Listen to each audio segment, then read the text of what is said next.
Hello friends, I would like to invite my YouTube channel Rambo Class. Today we are going to discuss घटना चक्र। ठीक है बच्चों, हम यहाँ पर डिस्कस क्या करने वाले हैं, घटना चक्र। इससे पहले हमने एनसीईआरटी की थी 9th क्लास की। अब मेरे एग्जाम आ गए हैं तो बच्चों हम क्या करेंगे, इस एनसीईआरटी को इस घटना चक्र हम क्या करेंगे बच्चों, पढ़ेंगे।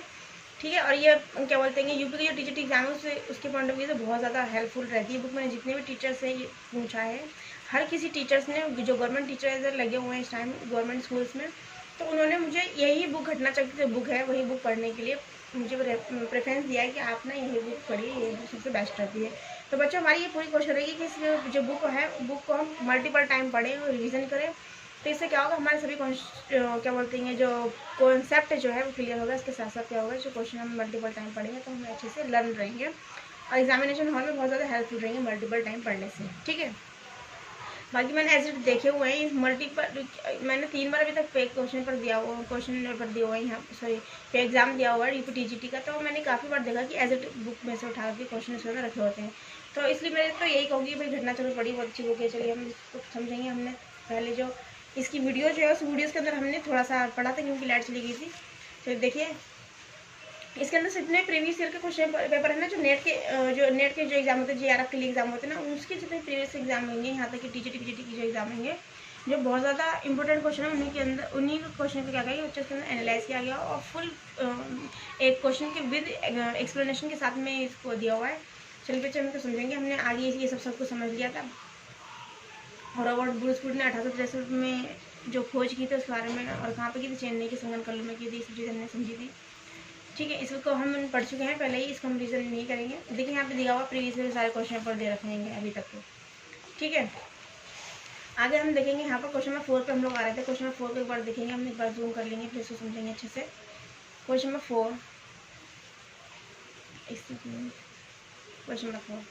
देखिए क्वेश्चन नंबर 4 में इसमें क्या कह रहे हैं। क्वेश्चन नंबर 4 में इन्होंने कहा है कि क्वेश्चन 4 सर्वाधिक संख्या में हस्तकुठार जो थे और क्लीवर, हस्तकुठार बच्चों हम जिसको हमने पहले समझा हुआ था हैंड एक्स, और जो क्लीवर जो थे वो कहाँ पर मिले थे, है ना, कहाँ से प्राप्त हुए थे, तो कौन से युग से सबसे ज़्यादा प्राप्त हुए। तो इन्होंने इसका आंसर दिया हुआ है कि निम्न पाषाण जो काल था, पत्थरों का जो सबसे पुराना जो काल था, निम्न जिसके पाषाण काल का नाम दिया गया है, उस काल में सबसे ज़्यादा जो हैंड एक्स थे तो और क्लीवर जो है ना प्राप्त हुए थे। ठीक है, इसकी एक्सप्लेनेशन देखेंगे बच्चों।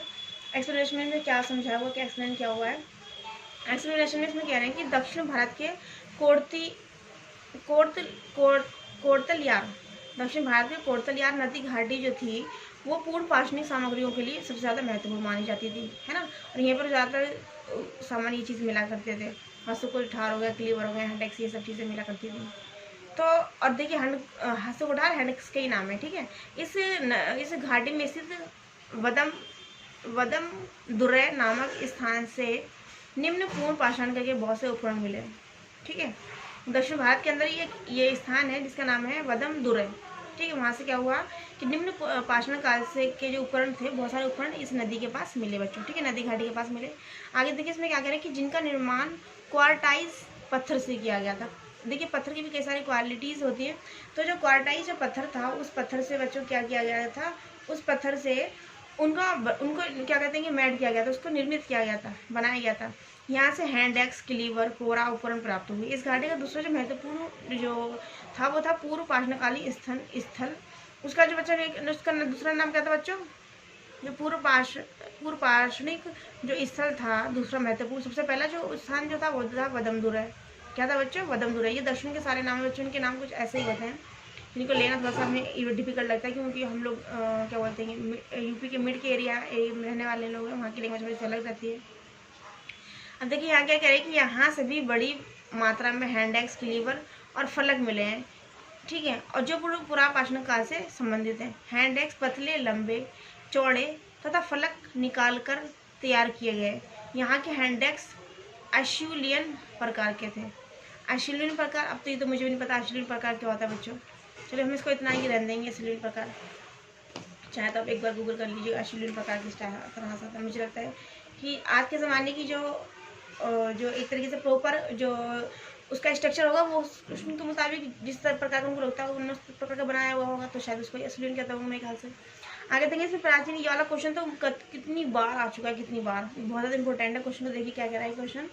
प्राचीन जो मानव जो प्रजाति थी उसका नाम क्या था, जो प्राचीन मानव की प्रजाति थी उसका नाम क्या था बच्चों। ठीक है, उसका नाम बच्चों ने बताया ऑस्ट्रेलियोपिथिकस। ऑस्ट्रेलियोपिथिकस इसकी प्रजाति थी। इसका आंसर नहीं दिया, उस पर देखिए एक्सप्लेनेशन में ये क्या समझा रहा है। एक्सप्लेनेशन में देखिए बच्चों, ये कह रहे हैं सबसे पहले वानर जो था वो कैसे चलता था बच्चों, बिल्कुल सीधा चलता। कैसे चलता था बच्चों, सीधा चलता था। मध्य अफ्रीका, जो अफ्रीका है, सॉरी मेरे पास वर्ल्ड का मैप था वो नीचे रखा हुआ है, मैं दिखाती हूँ आपको। देखिए मध्य अफ्रीका जो था उसे ऑस्ट्रेलोपिथेकस कहा गया।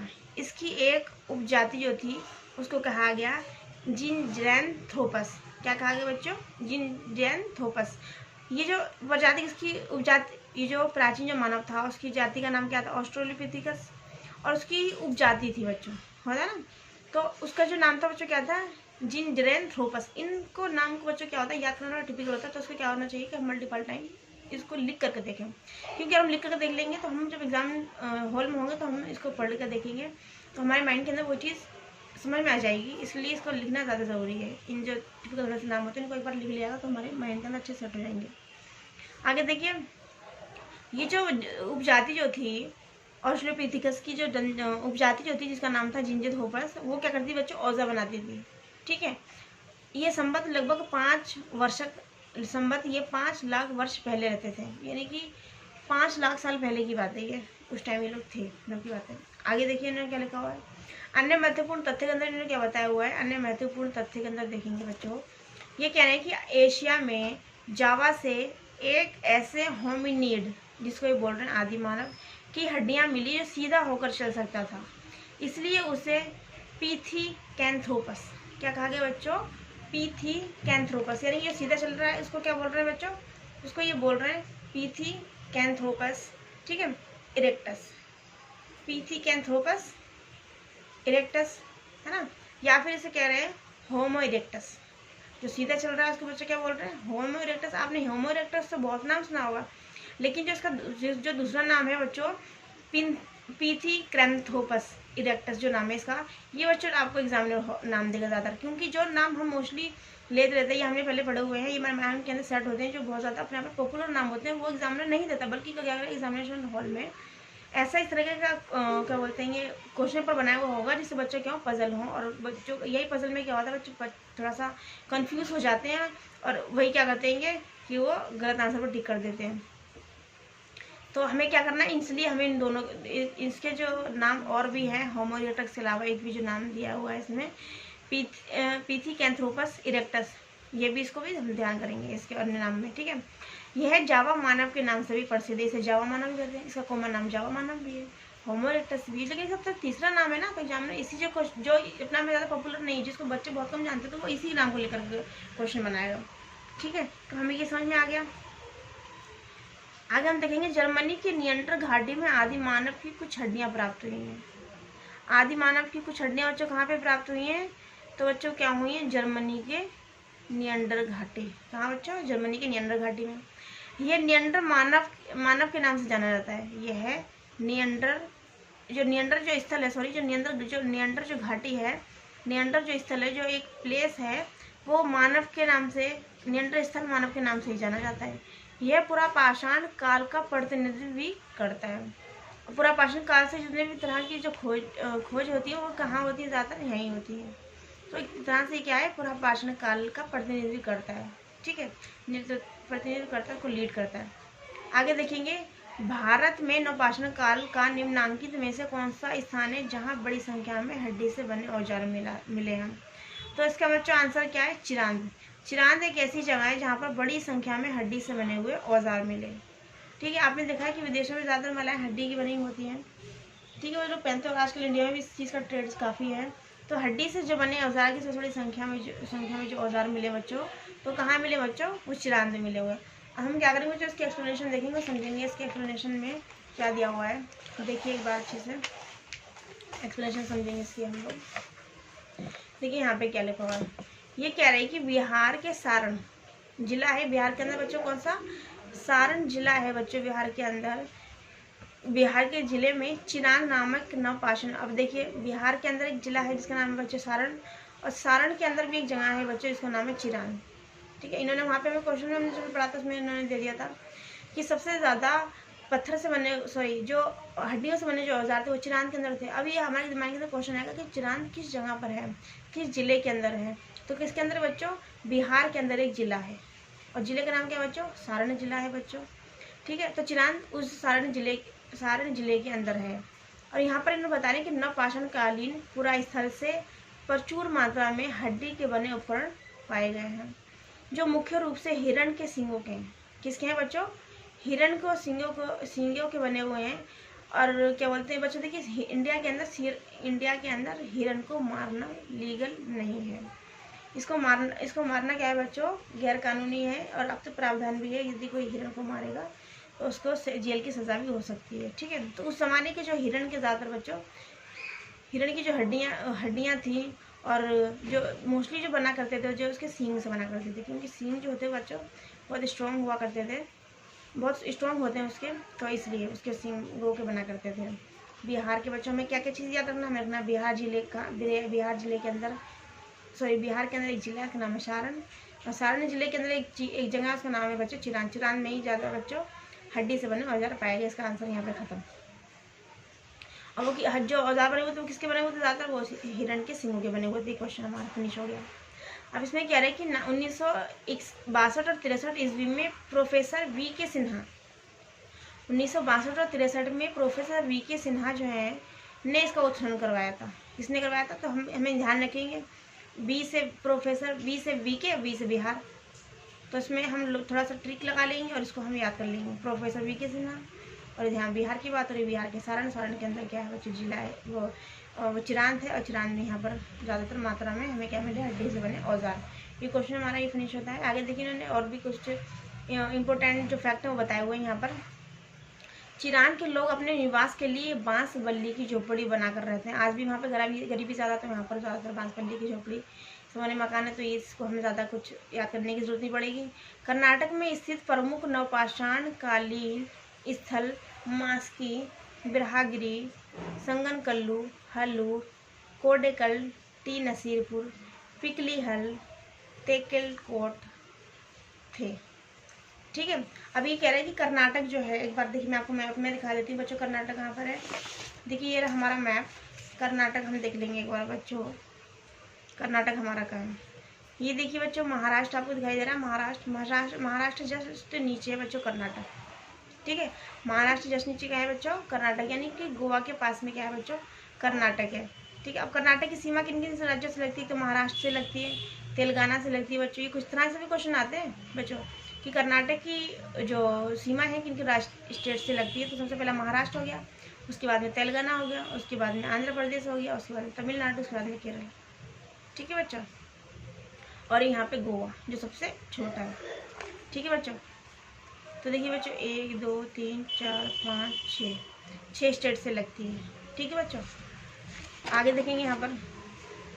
तो यहाँ पर इन्होंने ये बात बताई, कर्नाटक में जो स्थित प्रमुख नवपाषाण कालीन जो स्थल है उसमें इन्होंने ये नाम बता रखे हैं। ठीक है, कौन कौन से बच्चे के नाम बताएं, दोबारा हम उनका रिपीट कर लेंगे। मास्की, ब्रहागिरी, संगनकल्लू, हल्लूर, कोडेकल, टी नसीरपुर, पिकली हिल, तेकलकोट। ठीक है, ये हमारे कहाँ के हैं बच्चों, ये हमारे कर्नाटक के नवपाषाण कालीन स्थल है। ठीक है बच्चों, आगे देखेंगे ये क्या कह रहे हैं, ये कह रहे हैं आंध्र प्रदेश की बात। कहाँ की बात कर रहे हैं, इसमें आंध्र प्रदेश की बात कर रहे हैं। अब आंध्र प्रदेश देख रहे हैं, हमने अभी देखा था कि कर्नाटक के जस्ट पास में क्या है बच्चों, आंध्र प्रदेश। एक बार देख लेंगे मैप के अंदर, ये देखिए कर्नाटक से क्या है बच्चों, इधर की साइड बिल्कुल जस्ट मिला हुआ है, ये रहा आंध्र प्रदेश। ठीक है, ये देखिए ये रहा बच्चों आंध्र प्रदेश। ठीक है, अब देखिए ये क्या कह रहे हैं, आंध्र प्रदेश में भी इन्होंने कुछ फैक्ट बताए हुए हैं। ये बता रहे हैं कि आंध्र प्रदेश में स्थित प्रमुख नवपाषाण कालीन स्थल। अब नवपाषाण कालीन स्थल हमने कहाँ पढ़े थे बच्चों, कर्नाटक में पढ़े थे, और यहाँ हम पढ़ रहे हैं आंध्र प्रदेश में नवपाषाण कालीन स्थल। इसमें कौन कौन से के नाम बताएंगे बच्चों, इसमें देखिए सबसे पहला बताया हुआ है नागार्जुन कोंड। नागार्जुन बच्चों कोंड, नागार्जुन तो आपको याद ही रहेगा, और इसमें क्या करना बस कोंड याद करना है। ठीक है, उसके बाद में नेक्स्ट देखेंगे और कौन सा है आंध्र प्रदेश के अंदर नवपाषाण कालीन स्थल, नागार्जुन कोंड के अलावा उतनूर, फलवाय और संगनपल्ली। ठीक है बच्चों, तो यहाँ पर इस चीज़ को हम क्वेश्चन एक्सप्लेनेशन देख लेते हैं। आगे क्वेश्चन पढ़ेंगे हम, जब हम इसको मल्टीपल टाइम बच्चों देखेंगे ना तो हमें हर कुछ याद हो जाएगा। ठीक है, आपसे बढ़ करके कुछ भी नहीं है, आप जिस चीज़ को चाहें आप वो कर सकते हैं। ठीक है, तो ये तो बहुत सी कॉमन चीज़ें आप कई बार पढ़ेंगे तो याद हो जाएगा, ऐसी कोई टिपिकल चीज़ नहीं है ये। ब्लेड ब्यूरियन प्रकार के उपकरण निम्नलिखित में से किस परंपरा के परिचायक लक्षण हैं। अब देखिए उन्होंने क्या बताया कि ब्लेड ब्यूरियन प्रकार के उपकरण जो थे वो किस परंपरा के हैं, परिचालक हैं, या किस तरह के उनके जो किस तरह की परंपरा से बिलोंग करते हैं उस तरह के उपकरण बच्चों, जिसको नाम दिया हुआ ब्लेड ब्यूरिन। तो इनको आंसर दिया हुआ उच्च पुरापाषाण काल, यानी कि जो पाषाण काल से पहले का जो सबसे ऊपर का जो युग था, सबसे उच्च जो युग था, उसको ये कह रहे हैं पत्थरों के पूर्व सभी जो युग था, जो काल था, उसको कह रहे हैं उच्च पुरापाषाण काल। इसका आंसर है, यानी कि ब्लेड ब्यूरिन प्रकार के जो उपकरण पाए गए थे वो किस परंपरा से संबंधित थे, वो थे उच्च पूर्व पाषाण काल से। ठीक है, अब आगे देखेंगे, इन्होंने एक्सप्लेनेशन बताया हुआ है ब्लेड ब्यूरिन प्रकार के उपकरण उच्च पूर्व पाषाण काल से संबंधित हैं। अब इन्होंने क्या दिया हुआ फैक्ट, देखिए इसमें क्या दिए हुए हैं कि मध्य पूर्व पाषाण काल में जैस्पर, चर्ट, फ्लिंट आदि के पत्थर प्रयुक्त होने लगे थे। किसके बच्चों, जैस्पर, यानी कि मध्य पूर्व पाषाण काल। ठीक है, तो पूर्व पाषाण काल का जो मिड जो था ना, वहाँ की उस काल की बात हो रही है यहाँ पर। तो इसमें जैस्पर, चर्ट, फ्लिंट आदि के पत्थर प्रयुक्त होने लगे थे। इस समय के मुख्य औजार जो थे वो कौन कौन से थे, खुरचनी, बेधनी, फलक। अब खुरचनी तो जैसे कोई चीज़ खुरची जाती है, कोई चीज़ उतारी जाती है। भेदनी क्या होती है, जो बेधनी जो थी उस चीज़ को भेदने की चीज़ थी, जैसे कि ज़मीन के अंदर कुछ चीज़ भेदने के लिए, जैसे आज के टाइम में एक औजार होता है, देखिए उसका नाम मुझे नहीं आ रहा है, भेदने टाइप, जो किसी को भेदा जैसे जाता है, इसको हम फाड़ा ही तरह से बोल सकते हैं नॉर्मल लैंग्वेज में। फलक आदि थे। मध्य युग के औजार छोटे पत्थरों से बने हुए हैं, इनको माइक्रोलिथ या सूक्ष्म पाषाण काल। ये बच्चों देखिए, बच्चों को बहुत इंपॉर्टेंट बात है और इसमें एग्जाम में भी आता है कि जो माइक्रोलिथ या सूक्ष्म पाषाण काल जो थे, पाषाण काल के पत्थर थे वो किस तरह के थे और किस युग के थे वो। तो बच्चों माइक्रोलिथ जो और या फिर सूक्ष्म जो पाषाण जिसे कहा गया है, इसमें क्या हुआ करते थे, मध्य युग के जो औजार थे वो कैसे थे बच्चों, छोटे थे। एक बार दोबारा समझ लेंगे, मध्य पाषाण युग के जो औजार थे बच्चों वो छोटे थे, छोटे पत्थरों से बने हुए थे, इनको ही माइक्रोलिथिक या फिर सूक्ष्म पाषाण कहा गया है। आपको सही पता है, माइक्रो हमारी टीचिंग होती थी, माइक्रो में क्या होती थी बच्चों, क्लास में टीचिंग होती थी, जो हमारी 30 मिनट के अंदर IS थी, 30 मिनट तो बहुत ज़्यादा हो गया, 30 सेकंड के अंदर ऐसी कुछ समथिंग थी, तो वो क्लास में टीचिंग हुआ करती थी बच्चों। तो माइक्रो में क्या होता है, जो छोटा होता है। ठीक है, नवपाषाण युग के प्रथम पनिस्तर उपकरण उत्तर प्रदेश के टोंस नदी घाटी में सर्वप्रथम 1860 में लेमनिसूरियस ने प्राप्त किया था। तो बच्चों यहाँ पर अब उत्तर प्रदेश की बात आ गई बच्चों। तो उत्तर प्रदेश में एक नदी है बच्चों, उसका नाम बच्चों क्या है, नदी घाटी, टोंस नदी घाटी। कौन सी बच्चों, टोंस नदी घाटी। तो ये टोंस नदी घाटी की यहाँ पे बात हो रही है। तो नवपाषाण काल के जो युग के जो पत्थर थे वो कहाँ पाए गए, यूपी के टोंस नदी में। ठीक है, और इसको 1860 में जिसने प्राप्त किया था उसका नाम क्या था बच्चों, उसका नाम था लेमने सूरियर।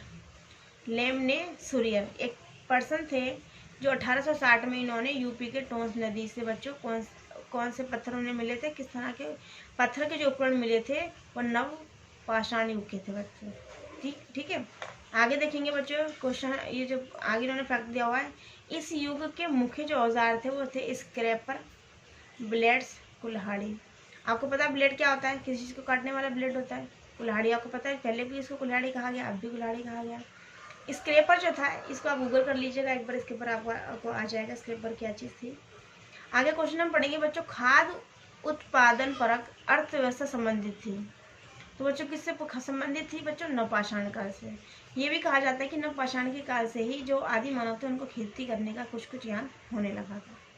अब देखेंगे यहाँ पर खाद्यान्नों का, देखेंगे बच्चों एक बार देखिए, खाद्यान्नों का जो उत्पादन सबसे पहले नवपाषाण काल में हुआ था। देखिए बच्चों इसमें क्या लिखा हुआ है, अगर ये हमारा क्वेश्चन आएगा खाद्यान्नों का उत्पादन, जो फसल उत्पादन करने का जो तरीका जो था, जो सलीका था, वो सबसे पहले किस काल के आदि मानव ने सीखा था। तो यहाँ पर नवपाषाण काल के जो आदि मानव थे उन्होंने क्या करा था बच्चों, खाद्यान्न, या फिर हम उसे कहेंगे कि उन्होंने खेती कृषि करना शुरू कर दी थी, थोड़ा बहुत ज्ञान आ गया था। यही वह समय है जब मनुष्य कृषि क्रम से परिचित हुआ। नवपाषाण काल में ही जो बच्चों आपने देखा है, जो बच्चों कैसा होता है, चावल की तरह होता है, थोड़ा बारीक रहता है और उसके ऊपर कवर चढ़ा रहता है। कवर मतलब जैसे धान के ऊपर होता है, उसे बोलते हैं जौ। और धान किसे बोलते हैं? धान बोलते हैं बच्चों चावल को।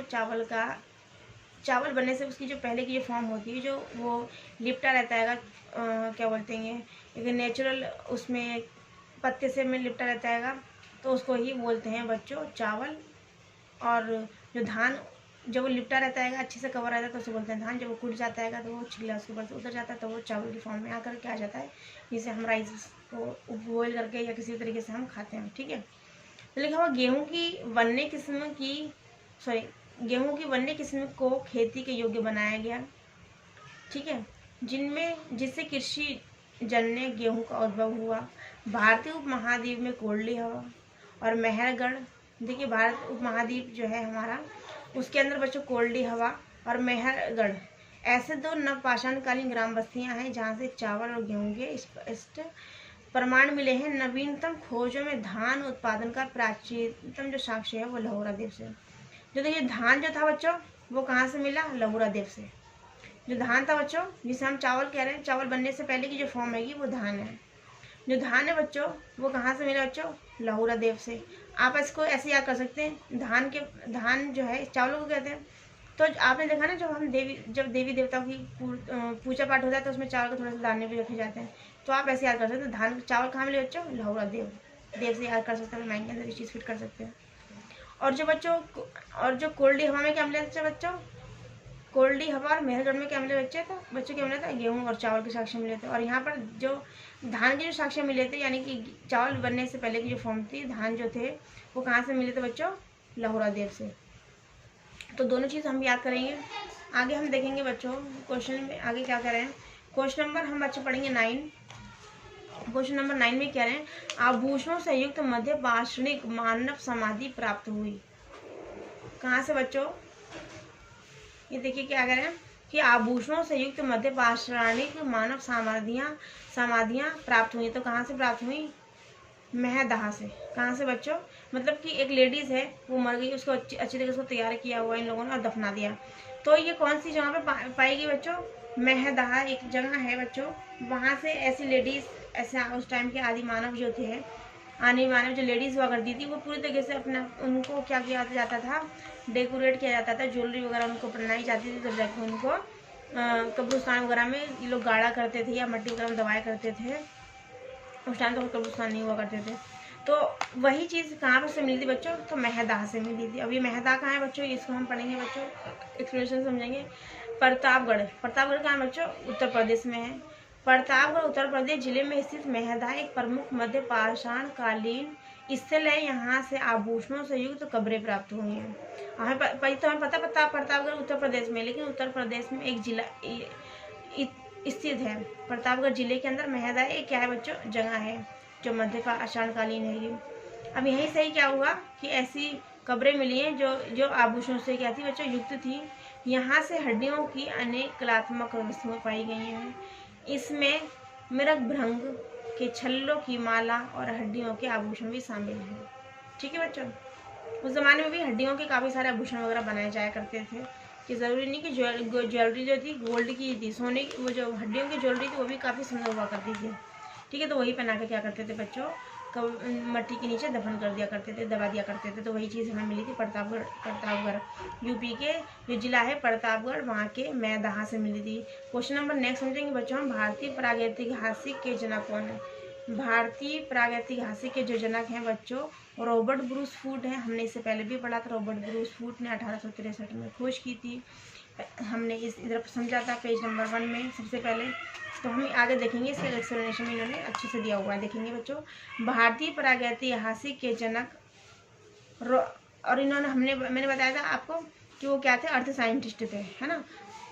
भारतीय प्रागैतिहासिक के जनक ब्रिटिश भूवैज्ञानिक। कहाँ के थे बच्चों? इंडियन नहीं थे। कहाँ के थे बच्चों? इसलिए जैसे आपको इनके नाम से ही पता चल रहा था कि रॉबर्ट हैं, रॉबर्ट ब्रूस फूट। तो जाहिर है कि इनका नाम भी कुछ अजीब सा है।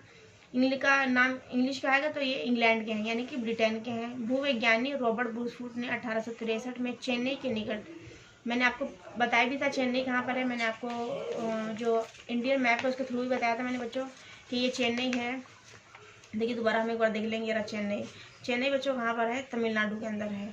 तो मैंने आपको ये मैप भी दिखाया था और समझाया था, तो आपको माइंड के अंदर मैं इसीलिए मैप लेके बैठी हूँ जिससे कि आपको ध्यान आ जाएगा चेन्नई कहाँ पे और ये क्वेश्चन कहाँ से भी ध्यान आ जाएगा। तो देखिए चेन्नई के निकट एक पल्लव रम से पाषाण निर्मित उपकरण कुल्हाड़ी की निर्णायक खोज के बाद इन्होंने अपने सहयोगी विलियम किंग के साथ मिलकर दक्षिण और पश्चिम भारत तब हम देख लेंगे कहाँ पर है बच्चों। दक्षिण भारत देख लीजिए बच्चों कहाँ पर है। ये सारा के सारा बच्चों दक्षिण भारत है। जो साउथ का जो एरिया बच्चों दक्षिण भारत है, पश्चिम एरिया जो है ये गुजरात, महाराष्ट्र, राजस्थान का जो ये बच्चों ये एरिया कौन सा बच्चों? पश्चिम एरिया है, ये वेस्ट एरिया और ये दक्षिण एरिया। तो रॉबर्ट ब्रूस फूट और जो विलियम किंग जो थे, इन दोनों ने मिलकर के इधर वाले जो एरिया जो थे इन सभी की बच्चों खोज करना क्या की थी बच्चों? शुरू की थी, अन्वेषण की थी। ठीक है, तो देखिए इन्होंने क्या करा था? खोज की थी। प्रागैतिक काल से संबंधित अनेक महत्वपूर्ण खोज की। इन्होंने लगभग 33 वर्ष भूवैज्ञानिक सर्वेक्षण में बिताए। 33 साल इन्होंने बच्चों क्या किया था? इन्होंने सर्वेक्षण किए थे, अनेक रिसर्च करे थे। इन्हें भारतीय प्राग ऐतिहासिक का पिता या जनक कहा जाता है। देखिए बच्चों इन्होंने कितना बड़ा एक लॉन्ग टाइम बच्चों इन्होंने क्या क्या कि दिया हमारी जो कल्चर को, हमारे जो इंडिया में कौन आया कौन नहीं आया, और उसको समझने के लिए उन्होंने 33 साल बहुत बड़ी बच्चों एज है जो उन्होंने ये टाइम दिया। आगे देखिए उत्खनन प्रमाणों के अनुसार पशुपालन का प्रारंभ हुआ था। जो पशुपालन था बच्चों कब और कैसे स्टार्ट हुए थे? तो बच्चों में देखेंगे जो पशुपालन जो सबसे पहले जो हुए थे देखा गया था उत्खनन के जरिए, तो पता चला कि मध्य पाषाण और नवपाषाण। क्योंकि देखिए बच्चों नवपाषाण हमने पढ़ा था, अभी हमने पढ़ा था कि कोल्डी हवा और जो मेहरगढ़ था वहाँ पर बच्चों हमें क्या मिले थे? गेहूँ और चावल के साक्ष्य मिले थे, और धान के बच्चों साक्ष्य क्या मिले थे? लहुरा देव में मिले थे। तो जब वो लोगों ने किसानी करना शुरू कर दी थी उस टाइम पर आदि मानवों ने, तो जाहिर है जब किसानी करना शुरू कर दी होगी तो उस टाइम जो पशु वगैरह होंगे तो वो खाएंगे घास वगैरह और उनको उससे काफ़ी प्रॉफिट होगा, तो उन्होंने वो भी व्यवसाय करना शुरू कर दिया होगा। तो इसलिए हम कह सकते हैं कि मध्य पाषाण काल के अंतिम चरण में पशुपालन के साक्ष्य प्राप्त होने लगे थे। ऐसे पशुपालन के साक्ष्य भारत के आदमगढ़, अब बच्चों भारत में जो आदमगढ़ है वो कहाँ पर है बच्चों? आदमगढ़ है बच्चों होशंगाबाद। अभी होशंगाबाद कहाँ है बच्चों? अभी होशंगाबाद है बच्चों एमपी में। कहाँ है बच्चों? एमपी में। इसके साथ साथ इन्होंने बागौर, और बागौर कहाँ है बच्चों? बागौर बच्चों है भीलवाड़ा। देखिए बच्चों क्या पता ये दिया होगा, देखिए भीलवाड़ा ये राजस्थान में। एक बार मैं आपको जूम करके दिखा देती हूँ भीलवाड़ा, एक सेकेंड। भीलवाड़ा देखिए बच्चों राजस्थान दिखाई दे रहा है आपको? राजस्थान के जस्ट नीचे, अजमेर के जस्ट नीचे, ये अजमेर के जस्ट नीचे बच्चों क्या है? भीलवाड़ा। ठीक है बच्चों, आपको याद क्या रहेगा? राजस्थान के अंदर ध्यान रहेगा आपको ये क्या है बच्चों?